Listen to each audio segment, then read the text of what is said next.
Tatlong kontra po ang didiscussing ko, sumandali. Una, kontra korupsyon.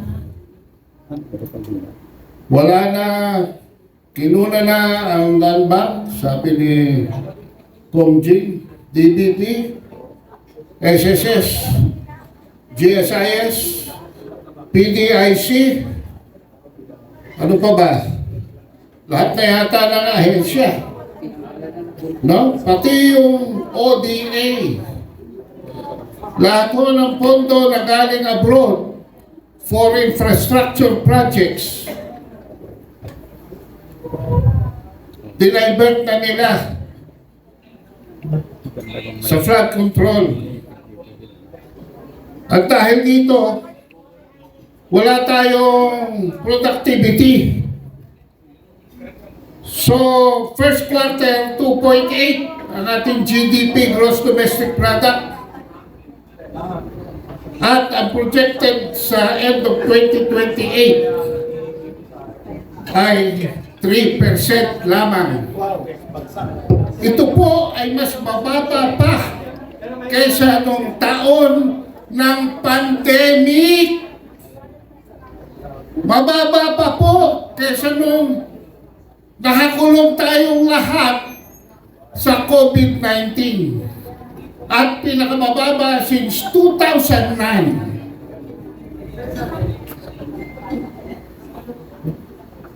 May mga Muslim ba rito? Yes, marami. Taas ang kamay. Mabuti naman. Marami ang ating Bangsamoro brothers and sisters. Kasi kahapon, nanood ako ng video.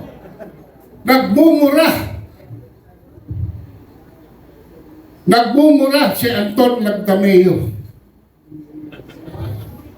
Dahil siya'y sinibak sa anumang katungkulan sa barn.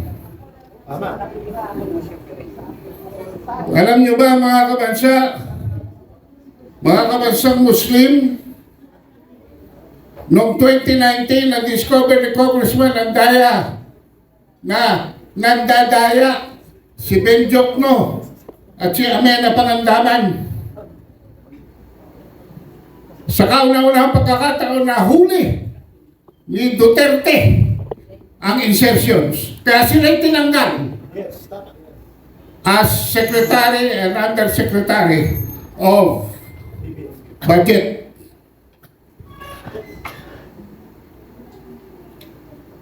June 30, 2022, kasusumpa pa lamang ni Bongbong Marcos, ibinalik si Ben Jokno na Secretary of Finance at tinalaga si Amena Pangandaman na Budget Secretary. Alam na. Day 1 pa lang, in-implement na nila ang O-Plan Plunder.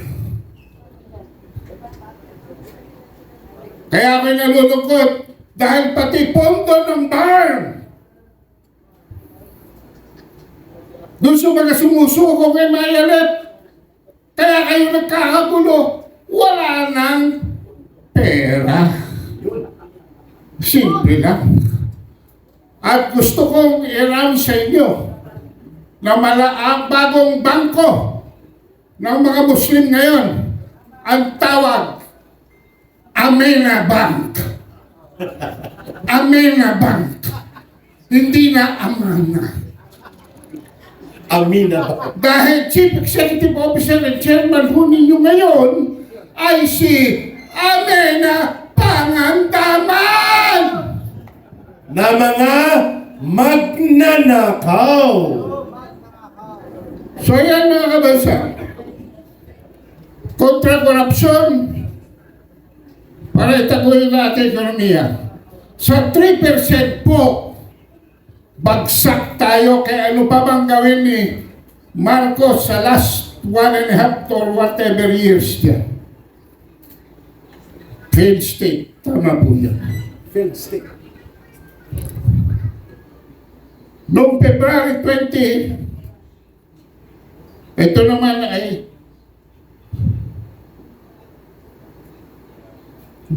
napansin po ng mga Chinese Coast Guard na tinatakpan ng Philippine Marines ang BRP Sierra Madre para itago ang construction going on.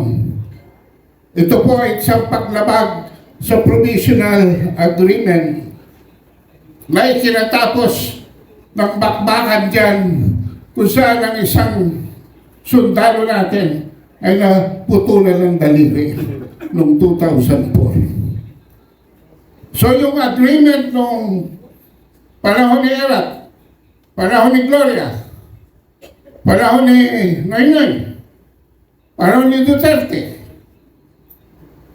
sa routine resupply na tinanggal ni Marcos noong February 2023 at ibinalik bago magtapos ang 2024 ay nabasag ng muli. Kaya nagpadala ng dalawang maliit na bangka para kunan ng litrato. Anong ginawa? Habang sila'y kumukuha ng litrato, pinagbabagbo sila ng sagwan. Yan po ay pilit na itinatago ng ating Department of National Defense under Secretary Giba Chuduro. Giba talaga. Gibang-giba na. Giba. Dahil ang pangalawa ko pong topic ay kontragera. Kontragera. So, hindi po pinatawag ang ambassador ng China.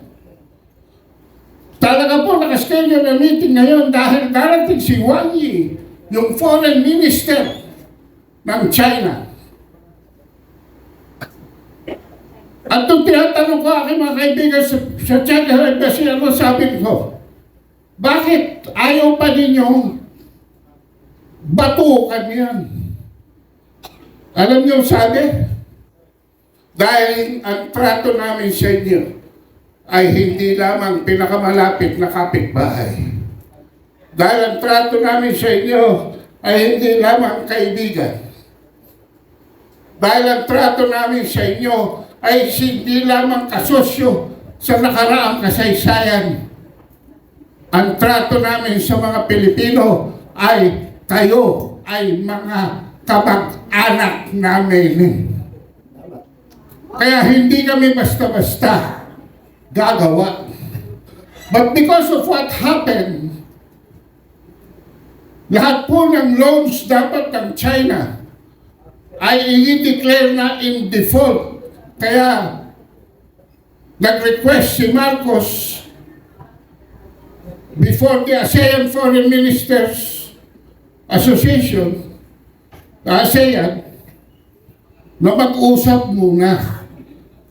At dahil sa meeting ngayon, siguro ang i-announce niya sa kanyang SONA ay a reset in our relationship with China. Pero yan ba ay makakatapos sa mga kalokohan na ginagawa ng security community? Hindi po. Dahil alam natin na si Marcos ay ang dila ni Marcos ay may sanga. Yung unang sanga, Amerikano. Yung pangalawang sanga, sinungaling. Yung pangatlong sanga, pinagbabawal ng gamot. Lahat po ng kabulustugan ay nagsisimula dahil sa ayaw ninyo sa gusto. Whether you agree with me or not, wala pong West Philippine Sea. Hindi yan kinikilala ng United Nations. Hindi rin yan kinikilala ng Estados Unidos. In fact, ang Estados Unidos hindi kinikilala ang UNCLOS. Yes. Tama pa si Marcoleta. Meron po tayong exclusive economic zone sa silangan ng Pilipinas. Dinagdagan pa ng extended continental shelf. A total of 200 plus 150 nautical miles. Ang tawag po dyan, Benham Rice. Pero sa kanluran ng Pilipinas, mga kabansa, pagbibigyan ko na sila, I will accept that we have the inherent exclusive economic zone. Pero, kapag ang exclusive economic zone claim ay nag-dispute o may nag-claim otherwise sa Article 74 po, Article 83 at Part 15 ng UNCLOS, kailangan pong ayusin muna ang gulo before any enforcement is made. In other words, pati ang presence ng BRP Sierra Madre sa Ayungin Shoal ay illegal dahil wala po tayong enforceable exclusive economic zone dyan. Maliwanag po ba? Ang Scarborough Shoal sa 1898 Treaty of Paris, labas po yan sa 118 degrees longitude. Ang Scarborough Shoal po ay nasa 119 degrees longitude. Pangalawa, sinakop na po yan ng China noong 2012. So ano pa ang hinahabol natin? At ngayon, nanganganin ang Batanes Islands. Bakit? Despite the recognition of the US, despite the recognition of China, ano ang lumalabas? Dahil ginugulo natin ang Taiwan. Dahil nakipagkonsyaba na si Marcos kay Saray Takaichi para itaguyod ang Japanese militarism para magkagera Asia laban sa Asia. Iniwan na po yan ng Amerika ni Trump. Ano sabi ni Trump? We want war. We will not war. 9,500 miles from our mainland. So we are delegating the war to Japan. So ang gusto ng Japan at Pilipinas, idugtong ang ating mythical, phantom, ghost, EEZ, Japan and the Philippines. Ang problema, may tao sa gitna, ang China. Saan mga kabulastugan? Wala na pong Kalayaan Island Group. Bakit? Illegal na po yan under Article 47 ng UNCLOS. In fact, the arbitral ruling said that the Philippines cannot claim an archipelago in paragraph 574. Napakaganda po ng mga pagpapaliwanag ni Kaado. Subalit dahil sa limitadong oras natin, bibigyan natin siya ng huling last minute ng kanyang program. So sa pagtatapos, mag-iingat po tayo dyan sa mga binibitawan ni Jay Tariela, ni Roy Vincent Trinidad, ni Giba Teodoro, ni expired Justice Antonio Carpio. Pag may sinabi po yung mga yan, punta na kayo kagad, i-google nyo. Ayun. Napakadali. Klaro. Kontra korupsyon, kontra gera,